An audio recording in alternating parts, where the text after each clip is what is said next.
Can you let us in on some of the record companies that have offered? Yeah, I mean, I've had meetings with everybody. You know, I've had meetings with Interscope. I've had talks with Universal Motown, Rockefeller Records, Def Jam.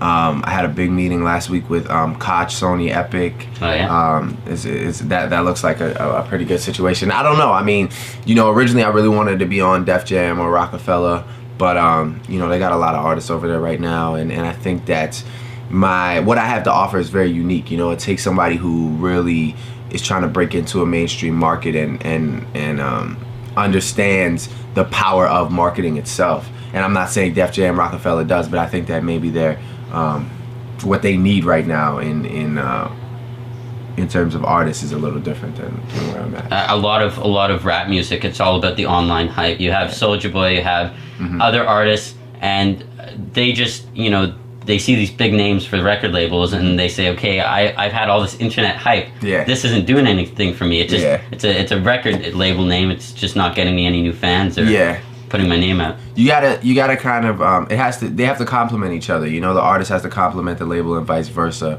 because when one is more powerful than the other, then, you know, you either get an artist who like doesn't want to sign to a label because they feel like they have too much to offer, or you get a label who you always want the label to be interested in helping you in the sense of like progressing even further. You don't want them to be coming to you saying, how can we start your career off? Because that's always when it gets a little sticky, I think, with artists. You know, somebody phrased a saying to me, but I forget how it goes right now, or else I'd say it and sound really smart, but I can't remember right now. But it was a really good saying, though, and I'll bring it up next time we do an interview for sure. Yeah, and I'll bring it up next time when we do an interview for sure. Drake, you ain't never hit that motherfucker up. Like, stop, get the fuck out of here. You knew that when you said that shit. Like, that's that mixed nigga shit. Y'all niggas be saying shit you ain't mean. You know good goddamn well you wasn't talking to that weirdo motherfucker no more.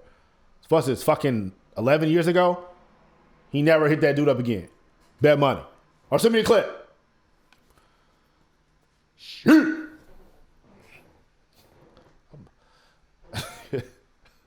Keep all that. The intro was supposed to end, but I want y'all to see something. I said shit because I'm high.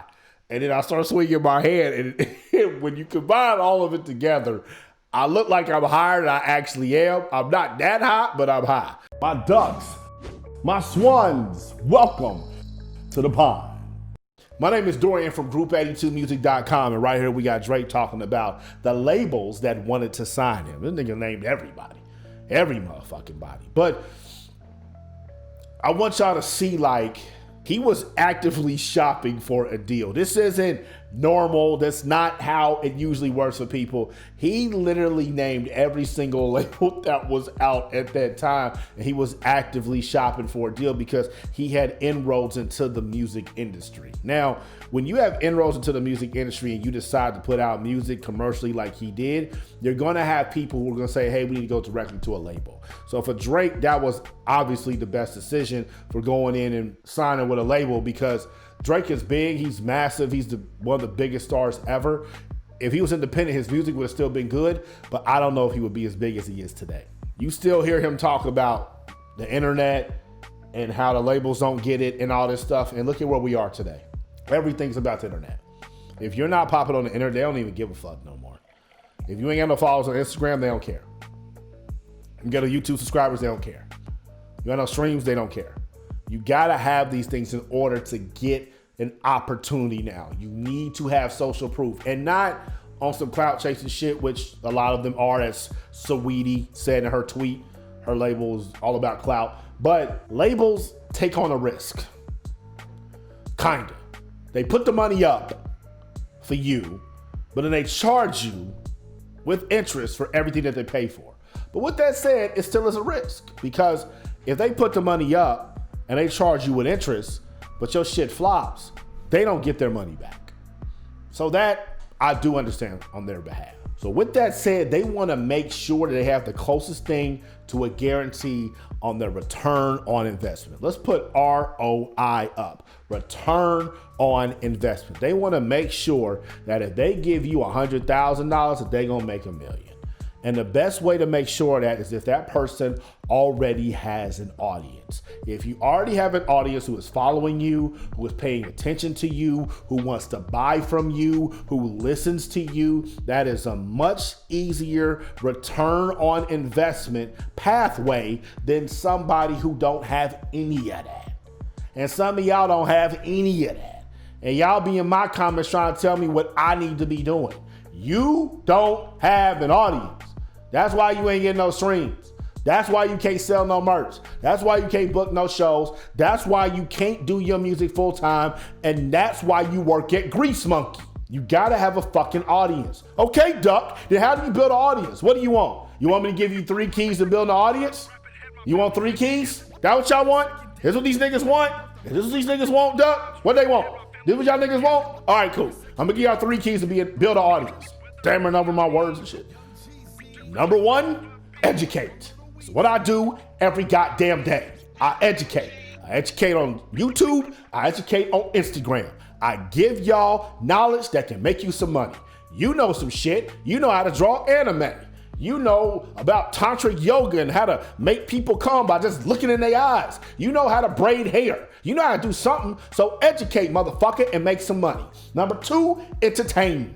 If you entertain, people are gonna watch you. Why? Because humans are dumb, okay? We're fucking stupid. And we need escapism. And we like looking at other people do shit.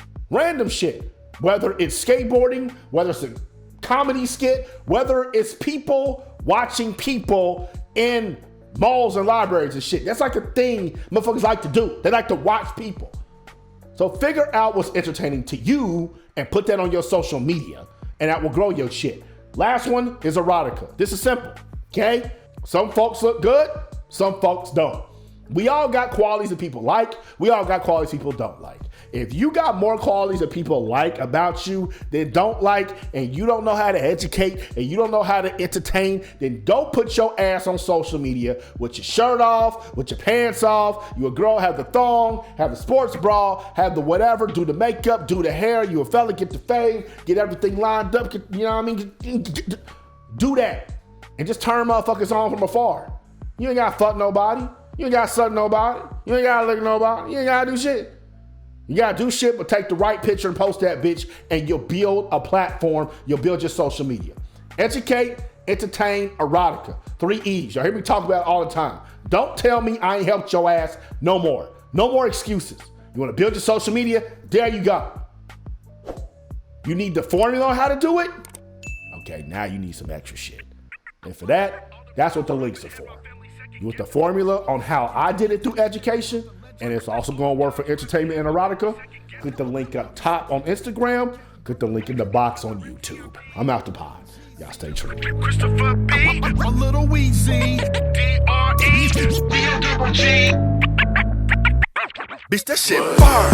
Y'all thinking, hell, I don't know. Group82music.com.